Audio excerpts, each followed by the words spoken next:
Story 1. I've been married for 10 years, and my husband and I always held our finances separate.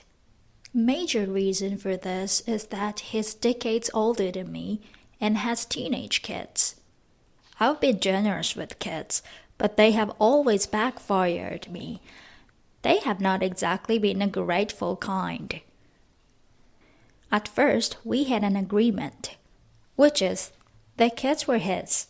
As for their cost, I've done well in my working life, have had significantly more expendable income than my husband within the last 5 years. As because I earn more income and because I don't have the expenses for kids, school, etc. If we want to go on a vacation that my husband can't buy, I'll gladly find his debt. No harm in asking. But horses are one of my stuff I spend time and money on.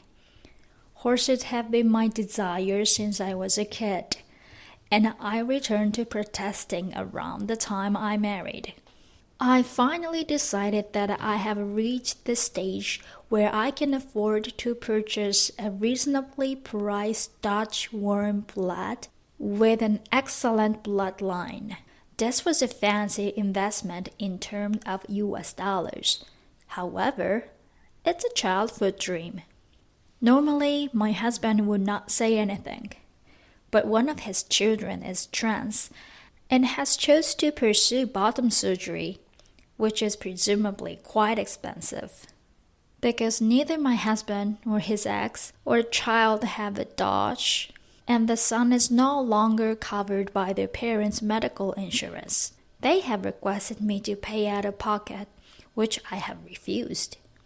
This is plainly not a position where I want to put my money. My husband is furious that I spend so much money on this horse, but will not contribute to the surgery. I don't want my husband to correlate it with the horse, so I refuse to pay for the surgery, because that level of involvement with his children is a can of worms I don't want to open. So guys, do you think I'm a jerk for purchasing a new horse when I won't be paying for someone's semi-surgery? It wasn't the horse or the surgery, but it could be both, I guess. Story 2. To cut the long story short, I had my own apartment until some coworkers swayed me to move into their home and split the rent. I'm currently living with my girlfriend's dad's apartment with her mom. When my lease expired and they decided to sell the house, I had no choice but to flee, so my girlfriend and her mom are greatly aiding me to stay here. It's been only for a few days, and only enough to cover a few months' rent and deposit, but I appreciate every penny of it. And it's a little stressful, because it'll just be two of us trying to live on my limited income anyway. So I'm planning everything, looking at places, and doing the math. I do well for myself in terms of flat fee and usually closer to K with raises. However, some aspects of my position have selling incentives that are performance-based and not trusted. Since high school, my girlfriend has never worked and has always lived at home all the time. She currently stays at home, smokes a lot of booze, plays game, and reads Marvel comics every day. She doesn't really clean, so I usually come home from work and start dinner and clean some things up. I work full-time with 9-hour days during the week and 6-hour days on Saturdays. I work crunching some numbers at work before joining her for Cellar or 2 in World of Warcraft. So I sent her a message today asking if there was any way she'd consider working to participate, such as a part-time job at the local pet shop. She loves animals. Or if I could pay for her to take some college programs that help her find a professional life she'd love. Then I received a few messages from her, explaining that she was offended when I told her she needed to get a job. She was quite upset once I asked and tried to reassure her, and that I was just feeling a little alone in all of this. But she knows I didn't mean it as an insult. So she's sucking it up, her words, not mine, and then went on to explain that she's not an employee because she's stupid, but because she's completely averse to the idea on multiple levels. And she went on to say she's not mad at me. She told me she'd rather end up dying than work, citing the status quo of capitalism and other factors. I lost my patience and said, "Isn't saying all that hypocritical when you intended to live off of everyone else who does it?" And then she got really upset because I effectively called her a hypocrite for not killing herself. I guess because it's associated to all this she'd rather die thing. If anyone else is still reading this, I'd get, "What the duck are you doing? This is a dumb idea already."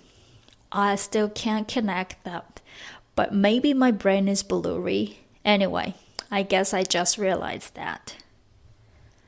All aspects of the relationship are wonderful except for this, but I suppose it's a significant chunk, so if you've made this far, appreciate it.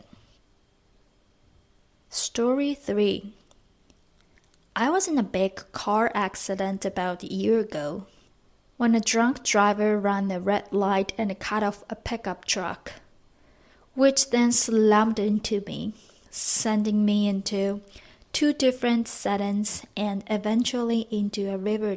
My car was smashed up and my leg was crushed to the point when it had to be surgically removed. I also lost 2 fingers, the tips of one and all of another, and I'm left with some gross-looking scars that used to bother me, but that I'm having to live with it. I received a couple of different insurance payouts, as well as some pain and enduring money, to add to my hospital bills being paid off. And with that money, I bought a custom-made leg to replace the one I lost when I was wearing jeans and sneakers. I still limp, but I don't have as pronounced of the limp on some days. I went on the store just the other day with my girlfriend, sister, her roommate, and her mom. I drove. I had to know how to drive with my left foot, but I'm really good at it now. I had to go through a lot of therapy to get over my PTSD, so I spent my money on the new car, drove us, and also I have chronic hip, neck, and back pain as a result of my injuries. In addition, I had some problem with my lung tissue as an outcome of being intubated in a medically induced coma, which caused a pneumonia, but in general, I'm doing well there right now. I have difficulty walking without being tired, so parking close to the door is extremely beneficial to me. Especially, I have a handicap placard for my car. Today, I did accidentally taking a space for someone who was circling back around for it. The woman had apparently been looking for a closed space and had missed the one I took. So she went down and around to return. She was still on the other aisle when I pulled in, so I didn't cut her off or anything, but I had no idea she wanted the spot. She parked in the yellow zone, got out, and immediately confronted me about snatching a space from people who actually need it. I'm a jazz kid who has no regard for those who are truly ill or in pain. She then told me to move my group while pressing me to back away. But this has happened before, and the cops were involved once. I'm tired of people assuming that just because I'm young, I don't have a legit need for extra consideration. I said fine and went to my car, getting in as if I was going to drive away. I was wearing jeans, so it wasn't totally visible, but when I sat back down, I separated my leg and showed it to the woman, including my scar. I then asked if it was okay if I parked here again, and she walked away calling me disgusting and obnoxious, and said I could have just told her, but instead I made her look crazy. My group was uncomfortable, and they claimed that I made things complicated because there was a large crowd. So guys, am I a jerk who annoyed my friends by calling out a prick who said I didn't deserve to park in the handicapped spot? Let me know your thoughts and opinions.